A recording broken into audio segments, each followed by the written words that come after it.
Hey, what's up? We're on location. We're going to be talking about mixing live action elements. It's a little windy out here. Do you want to try to get the dirt, maybe come on this side so that all the stuff flies over this way? Yeah, sure. Hello.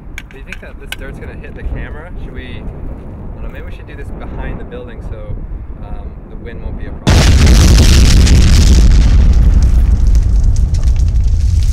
Hey, what's up? Andrew Kramer here, and welcome to another very exciting tutorial. Today, we're going to be creating an exciting shockwave blast that hopefully you can scare your friends with. Let's take a look. A little outtake here.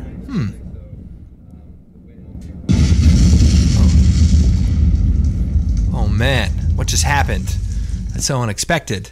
All I have to say is if somebody says, hey, look at this kitten video and turn up your speakers, be ready for some demon to like jump out and get you. So watch out. People are always trying to trick you. You're looking at a car commercial, car's going, all of a sudden demon comes out and gets you. So now if we take a look at this explosion, you can actually see the dirt starts getting kicked up, and then it blasts out and the oxygen gets it, and all of a sudden, you know, shock waves are going. Now, this particular shot is a real explosion, so we're going to be trying to create one that's similar.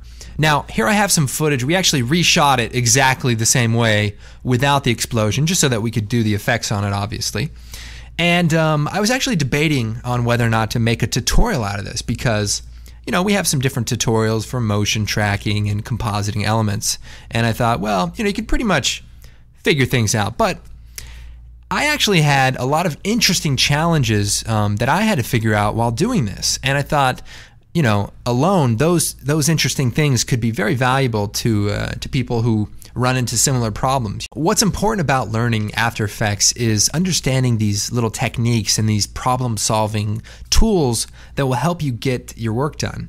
You're not always going to be working on a shot that is exactly the way that you learned it. You know, you're going to be throwing a curveball. You're going to run into these issues that need to be solved before you can move on to that next step in your mind. So that's why I actually think this is going to be really interesting because we have a lot of motion blur, which made you know, motion tracking a little bit tricky, and then a few other interesting little things that I actually figured out along the way. So here it is now, the shockwave tutorial, or whatever it's called.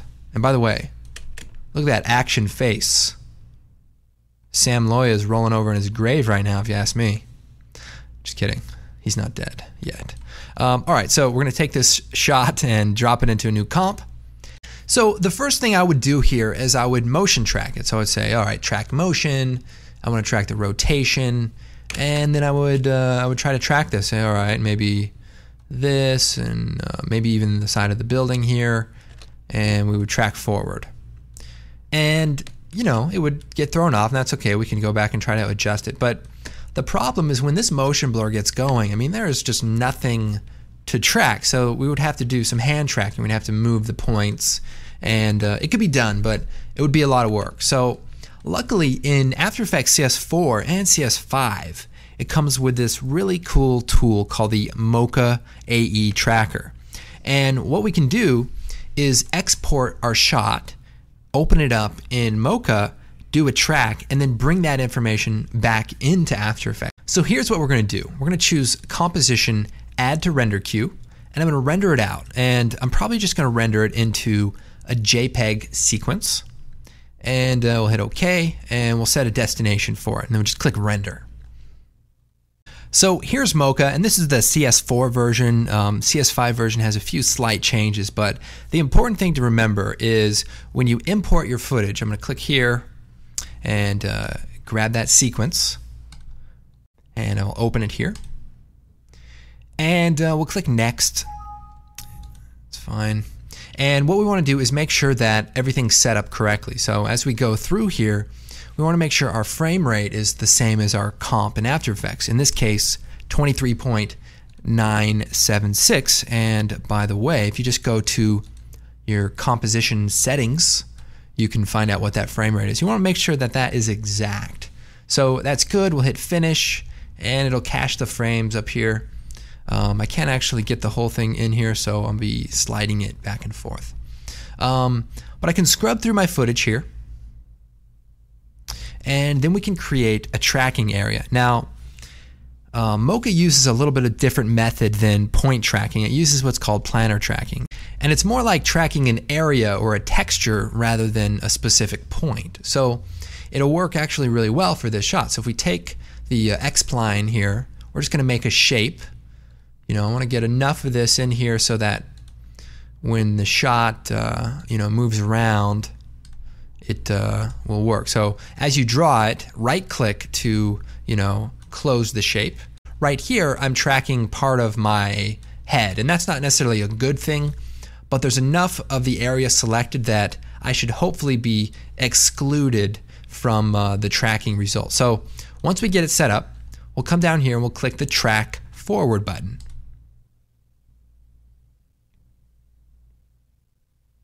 Now, one of the things you want to pay attention to is that the area that you're trying to track stays within this shape region. So just keep an eye on it. And even though we have all this motion blur, our shape is doing a really good job of following it. So right here, my head seems to be affecting the track. So why don't we go back a little bit here, and I'll adjust the point.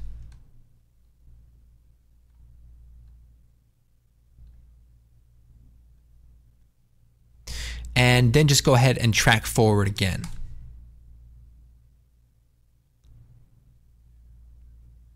Alright, so our tracking is done, and we can scrub through it and see we actually have a pretty good track considering it's such a blurry, shaky shot. Now, what I want to do is drag this back to the very beginning and click on this button here called Align to Surface. So what that's going to do is lock the corner pin data or the tracking data to this particular frame, or the very first frame of our shot. And then I'm going to go ahead and take the program, slide it over here just a little bit, and click Export Tracking Data. And it creates a bunch of tracking data, and the way it works is you simply click Copy to Clipboard, and then we'll come back in After Effects and create a new solid. And this will be our tracking holder.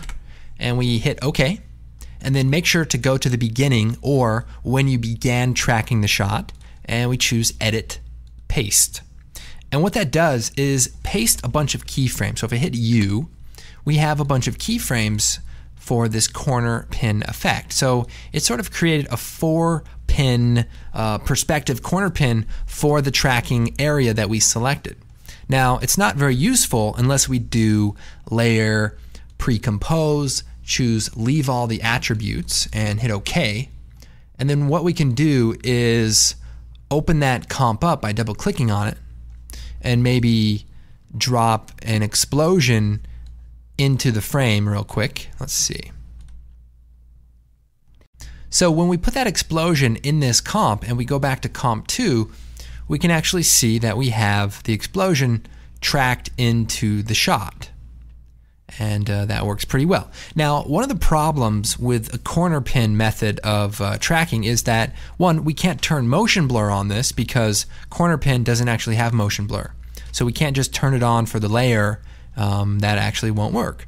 And another problem with a shot like this is if the camera moves too much, you can see that my explosion gets cut off even though my explosion exists beyond that edge of the frame. So it kind of is a bit of a problem using corner pin data for a wide shot like this, where we want elements to exist all outside of the frame because of the camera movement.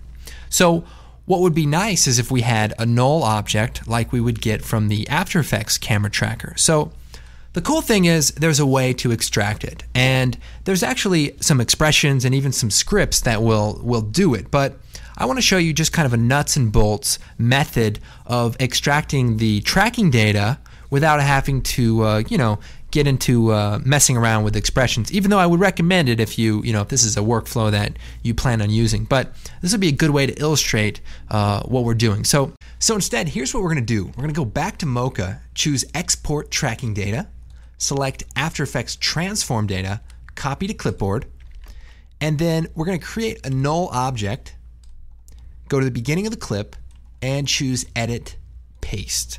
Now it comes in kind of strange, so hit U. We're going to shut the scale off. We're going to grab the anchor point, select the name, choose Copy, grab the position, choose Edit, Paste, and then uncheck the anchor point so that we've just swapped the anchor point in the position essentially. And now we've got our tracking marker here. We can also change the anchor point to say 0, 0, and this should just give us a good tracking point. All right, so we're going to be using the Action Essentials 2 collection, which is our stock footage of explosions and dirt and dust and fire. And hopefully we can talk about some of the best ways to composite these. You know, sometimes you see explosions simply screened or add onto a shot, but you really want to think about what the element is and what the best way to blend it with your background. So let's jump right in. I've imported a few select clips for this particular shot, and first off we have this dirt charge, which is this really cool explosion with little bits, and then we have another one which is a little bit more sandy that has like almost like compacted dirt that shoots up. So we're going to bring those out into our comp. So I'll grab dirt charge number 20 and number 19 and we'll drop them in. So if we look at this, we can see our explosion, but it's not linked to our tracking data. It's just kind of sitting there. So what we could do is take our two clips, parent them to our tracking data, and then we could scrub through and it would be tracked to our shot. However, what I like to do for shots like this is I actually like to create a separate null object specifically for things like explosions, and here we have the tracking data. And what we'll do is we'll take the two elements and we'll parent them to the explosion, and then we'll take the explosion and we'll parent it to the tracking data. So what this allows us to do now is scale up all of the elements related to the explosion and move it around and reposition it without having to worry about messing up our tracking data. So it's actually really convenient to work this way, and I recommend it. So there we go. So first thing we're going to do is take a look at this sandy compacted dirt, and I'm probably going to speed it up. So here's what we can do. We can choose Layer, Time Stretch, and we'll set this to something like 75. And we'll scroll through here, we'll scrub in, and I want this to start going up before the reaction. So right about here, we're going to start seeing this underground charge, and then once it gets a little bit bigger, then we want our larger explosion to turn on. So we don't want to see this fire too much. We want to see it about here, and maybe we'll scale it down just a little bit. Another thing I like to do is change the anchor point of explosions to the area where it explodes, so that if we scale it up, it'll scale up from the blast area. So we'll actually probably put the dirt charge below the compacted dirt, and we'll trim the clip. We can do that Alt, begin bracket, or just drag the end of it inward. And likewise, we'll take the number 19, the compacted dirt, and trim that also. So here we have the dirt going up, and then might even speed this up by moving it over, and then it blows up. Now we're going to have to do a few things like adding some glows and things like that to get that to blend nicely, but you know, the idea is that the dirt gets lifted and then the pressure of it actually explodes, and then all the pieces go flying. So that should work pretty good. Now the other thing we want to do is color correct it to match our shot. So we'll choose Effect, maybe add a tint, and then a curves adjustment, common things. We'll just bring that tint down a little bit. We just want this to melt with our background. So as we adjust this, looks like there's a little bit too much green, so we'll go to the green channel and we'll just lower this down a bit. Another thing we can do is add a mask to the bottom here. If we look at the clip, we can just trim the bottom. We'll set it to subtract and then feather it out a little bit. So you can hit M to bring up the mask properties, or F to bring up the feather properties, and that'll just help it blend with the background a little nicer. Also, Control-Shift-H hides all of the handles and masks and everything in your shot, so that's good. You can also just use the hide masks here, but sometimes you just want to hide everything, so Control-Shift-H is good. So we'll turn on our other dirt charge here, and it has a bunch of stuff here that we're probably going to cut out. So let's take the pen tool and let's cut some of the bottom of this off. So again, we'll set it to subtract, hit F, and we'll just feather it just a touch.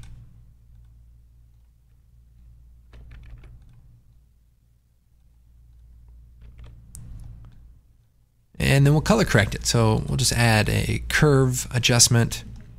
Now it's a little bit contrasted, so we'll bring up the black point here so it's not too dark, and then we'll try to match it, maybe add a little bit of red, take away the blue a little bit there,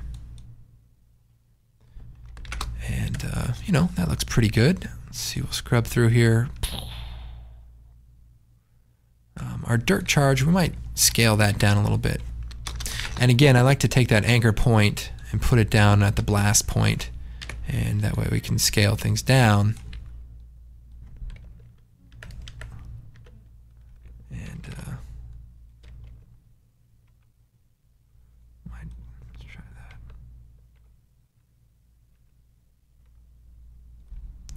I slide this out so it's like a bigger.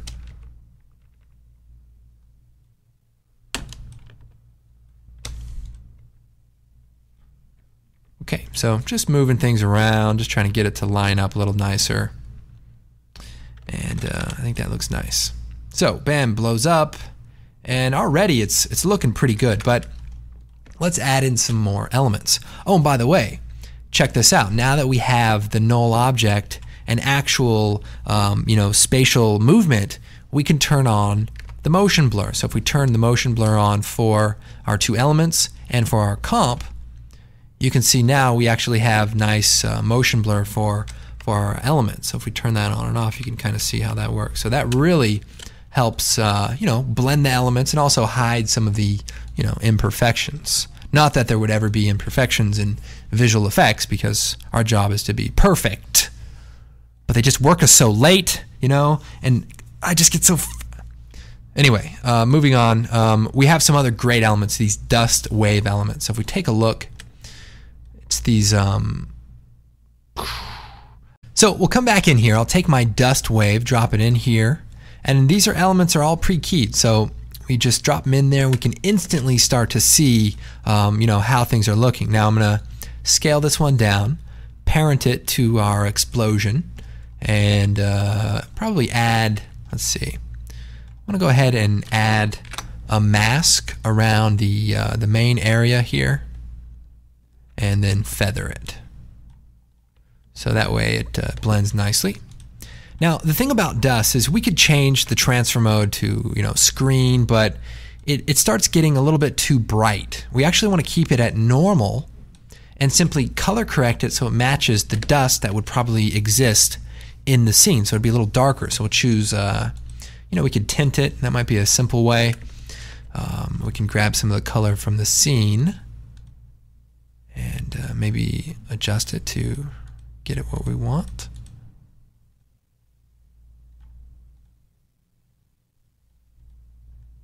Okay, now we can also change the opacity, so we can lower it. But remember, if dust fills up the frame, it can actually block the view of stuff. So that's why we want to keep it at normal for this particular shot, because it is sort of obscuring some of the dirt on the ground here. So that is looking pretty good. Probably want this to be a little bit warmer.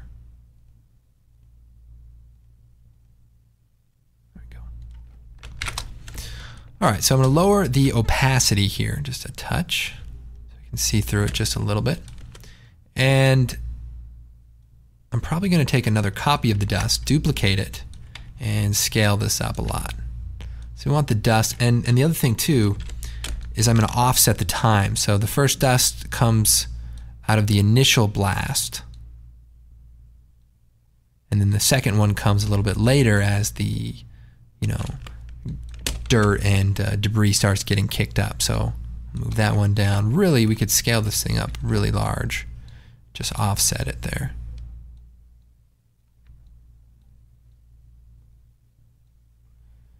And tell you what I'll do. I'll set it to screen just temporarily so that you can kind of see what it looks like in terms of the size and what it's doing. But then we want to lower it down so that it blends in with our shot nicer.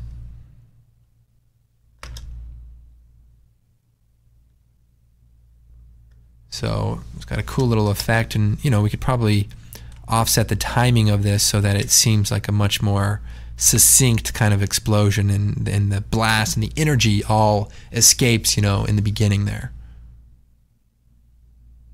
So, but like I said, we want to go ahead and switch that back. We want it to blend nicely. Sometimes people run into this problem in compositing. They really want to make sure their effects get noticed, and so they exaggerate them, or they make them over the top. And unfortunately, it does the opposite effect. It actually makes us recognize and say, oh wow, that's not real. And it's funny how doing something and making it as seamless and as invisible as possible actually gets the more intense reaction to it. So you can keep that in mind.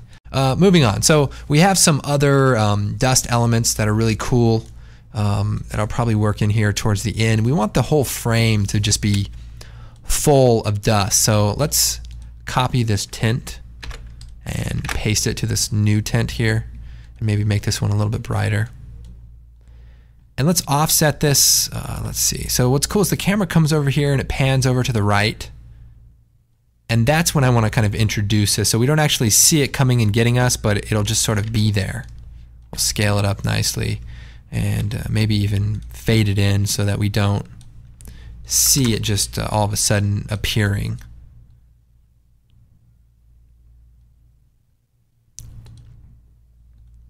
Let's see, what can we do with this particular dust? Well, parent it to the explosion there, and we probably should add a mask to hide any of the hard, sharp edges. So we'll feather that out just a little bit. So let's take a look at just our elements without our action star in there. And by action star, I mean hobo. All right. So that last one, it looks like it comes on a little bit abruptly, which might be okay once we get the shockwave in the next couple of steps, but we might just slide it over and just make the fade in a little bit slower so that it seems like it's traveled a further distance. So it's kind of interesting to look at it like this because we can see things like this sharp edge right here, and we might find that element and just feather it out a little bit more, or adjust the mask so that it doesn't get chopped off as much. Now this actually brings up another idea, and that is to have a lot of elements going at the same time. So remember, we used that dirt, that compacted dirt. Well, let's duplicate that, take a second copy of it, put it behind the first charge. We'll put it behind number 20 here with all of the debris, and slide it in there. And this way, it actually looks like an even more impressive explosion because we have all this sand and dust being kicked up as well. We want to be careful about the sharp edge here, so let's go ahead and add a quick mask. Let's see. And we'll set it to subtract, and we'll feather it out. So that just kind of helps blend it in, and if we look at it in the actual composite, we should be in pretty good shape. One of the keys is just hiding any kind of geometric kind of shapes. You don't want any sharp edges that your eye can kind of focus on, and as long as you keep it fairly soft on those types of elements, it's very hard to pick up on it. Now we have another problem. We have to obscure myself, and so that I'm in front of all of that debris, but we can talk about that in a little bit. I would probably just say let's feather this ground mask a little bit more, and you can actually, in addition to feathering, you can also change the expansion of the mask, so grow it or shrink it to get it just right. And let's come back over here to the project. Let's see what else we can composite in with this massive explosion. Let's say we want to get some fire. So we actually have this really big explosion, and we can come in here. Let's find the beginning of the explosion. I want to see some of the dirt shoot up like that, and then have the explosion come on, right after that. So let's move this explosion up into place here. And then it blows up. Now for this explosion, I am going to set it to screen. And usually when I set it to screen, I like to put some smoke behind it. And in this case, we have this amazing dark smoke element. I have to give credit to Speedbreaker, who we hired to develop the simulation. It's just so hard to film, elements that have such a large scope, without being arrested. And in this case, the simulation just looks so good.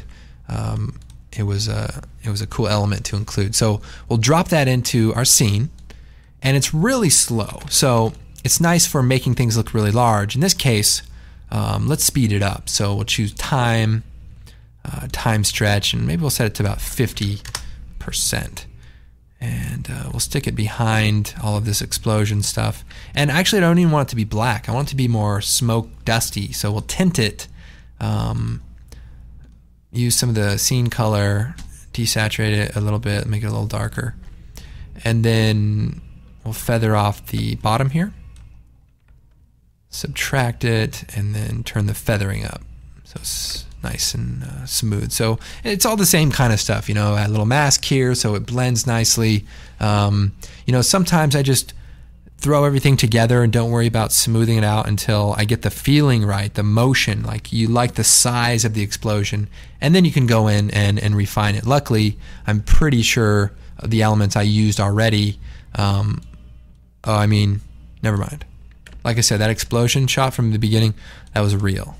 So I will stop trying to contend otherwise. So we'll move this explosion up here. Check the timing of this. Now our dark smoke comes on a little too soon, so let's see if we can change the timing of that.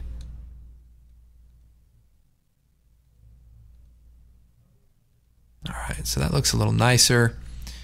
Let's create a new solid, and we'll make it kind of a golden color, and we'll hit OK here.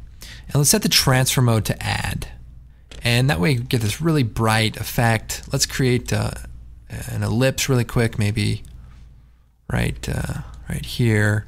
Scale it up or feather it up. And we actually want to parent this to the explosion also, but we want to be careful and make sure it's large enough so that it doesn't get cut off. So we'll scale this down a bit. All right. And then we'll hit T, and we want to fade this thing on. So this big glow element is something we want to pop on at the very beginning of the explosion. So we'll set this down to 0, and then we'll fade this up as the explosion gets large, and then as it gets faded out, we'll go ahead and do that also. Now let's go ahead and take a look at where things are at the moment. And also, let's make sure that we parent our explosion to our explosion. Tracking data there. And as we check, let's make sure the dark smoke is also parented to our explosion also. So when you bring out the new elements, just make sure you link them up. And let's take a look at where things are.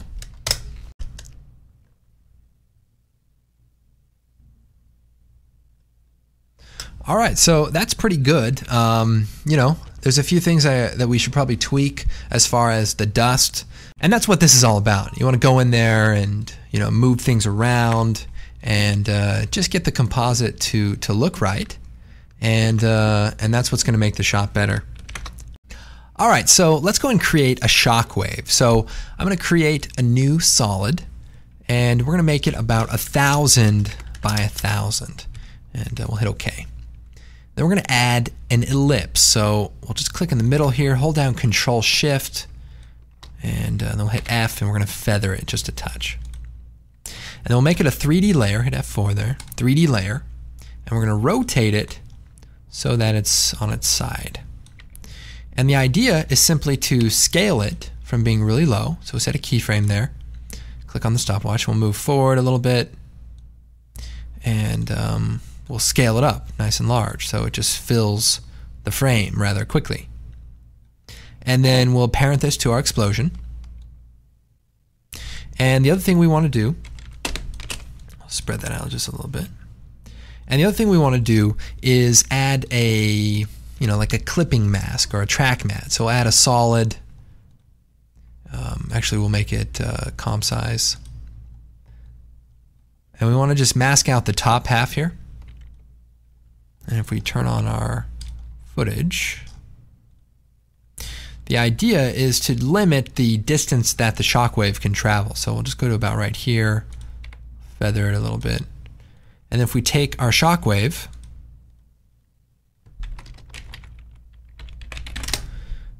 we can set the switch to track the alpha invert of the layer above. So if I move this top layer, I can kind of obscure parts of the mask.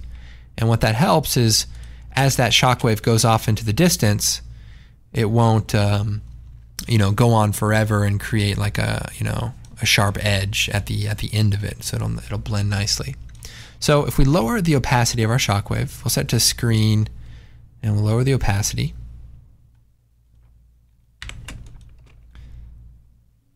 It looks pretty good, but we want the timing of it to be a little bit more dynamic. So if we select the two keyframes, we can right click on them, or better yet, go to Animation, Keyframe Assistant, and choose Exponential Scale. And what that does is creates a keyframe for every frame so that the animation is no longer linear but exponential, like a 3D layer would be if it was traveling towards you. It basically just makes it look like it's traveling at the same speed rather than really fast and then really slow. So if we take that off, now we want the shockwave to actually be beneath everything, and we probably just want to time it, maybe move it over a little bit. Here, let's see. I'll take the shockwave, we'll put it right about here. And then our clip mask, actually we should probably make it a little bit larger so that as the camera moves, it will stay visible. So half res. All right, first let's clip the shockwave so that it starts at the beginning of the keyframe, so right about there. Let's take a look. It's pretty light colored, so we don't see it too much, which is not a bad thing. We don't want to have to, overdo these type of effects. But we can also space out the keyframe so it's a little slower. So we could take them, let's say hold down Alt and grab the last keyframe and drag it. And that actually makes the animation a little bit longer. So depending on if you want it to be slow or fast, just play around with that. So I like it a little faster myself. Yeah, so I actually like it when it's a little bit faster. And we can even duplicate the two layers and maybe offset one, so we get kind of like a dual shockwave.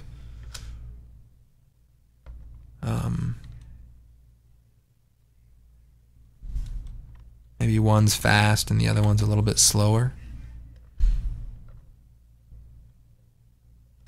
Just be careful. I'm turning the opacity up so that we can see it, but you might even turn it up and then fade it out once it's filled the screen, so that you don't have to worry about the mask being perfect. So that's kind of a nice effect. Now it gets better. So we can look at this again. Let's take a look at this without our footage so that we can just kind of see. Another thing we can do is create another type of shockwave, and this is more of like a spherical shockwave. So if we create a solid, we can add a fractal noise. Let's see here, effect,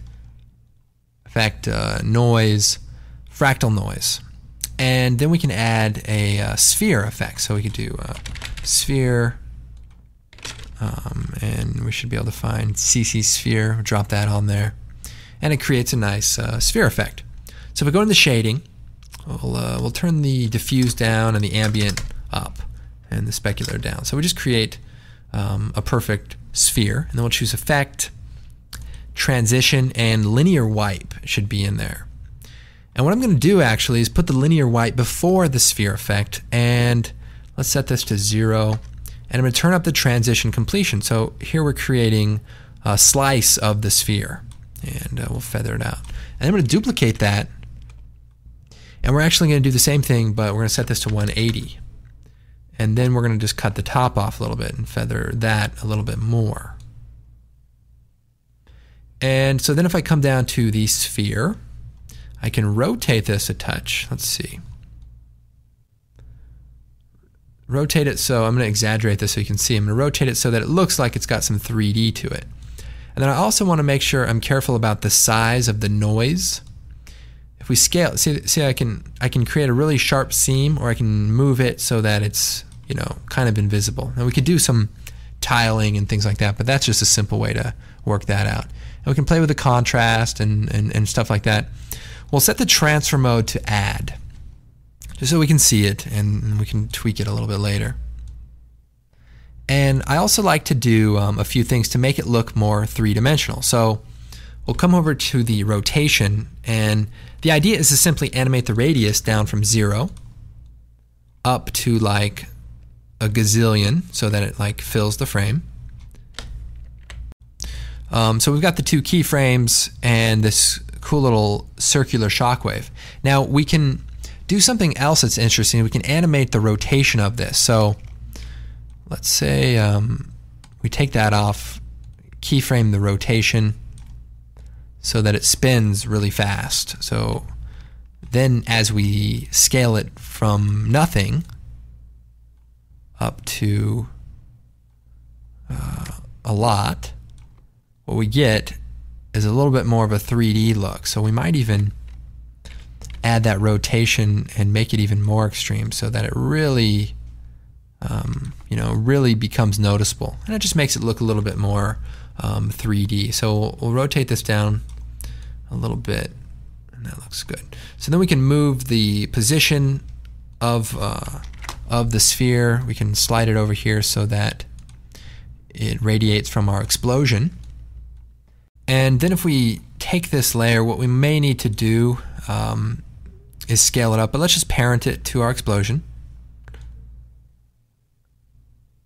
And let's see, we'll just move the layer over.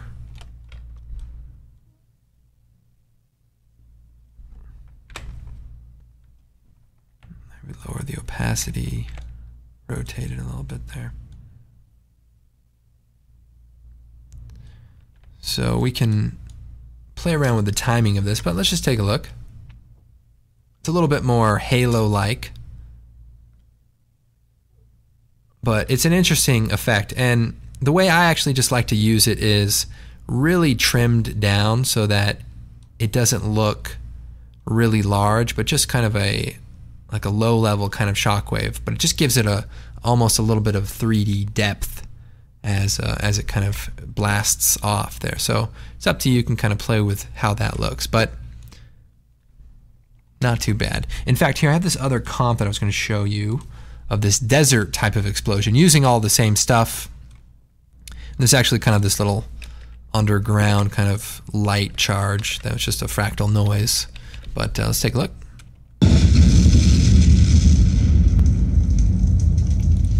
So we see the dust picking up, and then you see this big shock wave coming at us, and then the dirt and the dust kind of picks up and fills the frame at the end. So it's all the same stuff. There's no camera shake, so that I wanted you to be able to see what was happening without trying to hide it in the camera shake, which is something compositors never do. It wouldn't be right. It's up to us to make things perfect. Right. Okay, now the final thing would be to make sure that you are in front of all of this dust. And so what you could do is duplicate the footage, put it on top, and then roto it out. You could use the pen tool, draw a shape around everything. This takes forever. Hit M, set a keyframe for the path, and essentially you kind of have to just kind of go frame by frame and do that. And what happens, and then you feather it. And so then when the shockwave goes off, the shockwave will be behind you, and it'll look a lot better.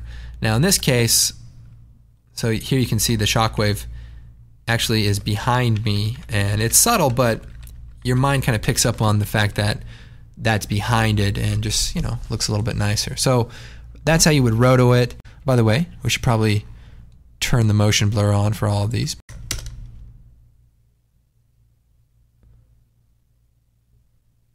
And I would say it looks pretty good. I mean, a little bit, turn that motion blur on for all of the layers, and you know, probably add some glow in there just to make it a really bright explosion. And I think it's pretty close. So here is again, here's the example from the beginning. You know, you might actually explore the After Effects CS5 Roto brush. Probably a cool solution for just creating a quick garbage mask that will just separate you from the dust elements, but it doesn't have to be perfect, because I'm sure this shot with all the motion blur and you know, the color might be a little bit difficult, but probably work for some cases. And then just have smoke fill the frame. That's the key. Just cover everything up, make it go to black, and you're done. Say, I'm out of here, taking the rest of the day off.